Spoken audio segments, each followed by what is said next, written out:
السلام عليكم ورحمة الله وبركاته. أصبحنا وأصبح الملك لله.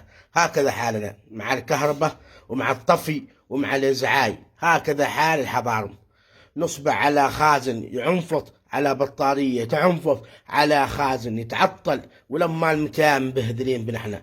اليوم قمنا الصبح وقرينا الخازن يشتغل ما اشتغل. ها شوفوا عندك، ها ابو ما انت عارف، يعني بهذلوه بنحنا. هذين اصحاب الكهرباء بهذلوه بنحنا بهذله لا بعدها بهذله. ما عاد معنا الا والكهرباء مطفيه، ما عاد معنا الا نطفيه نفصله. دحين بنفصله وبنروح عند صاحب اللي بيصلحه، واللي بيصلحه بيقول لك متى تعال له ونعاد تصلح.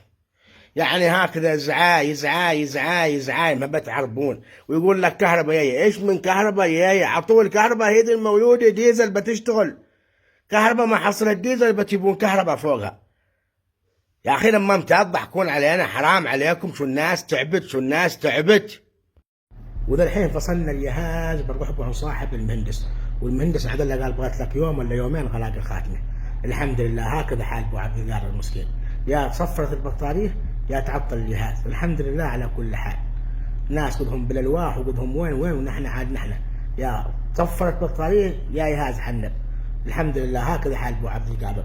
ما معنى نقول الا حسبنا الله ونعم الوكيل في من اوصل نحن الى هذا الحال. والله انها يوم تنطفي الكهرباء تبكيك دم دم، تجيب لك بالمرض، تجيب لك بالسكر، تجيب لك بالضغط. ايش نقي ايش نقي. الحمد لله الحمد لله. وهيا كنكم ومع السلامه وباي باي.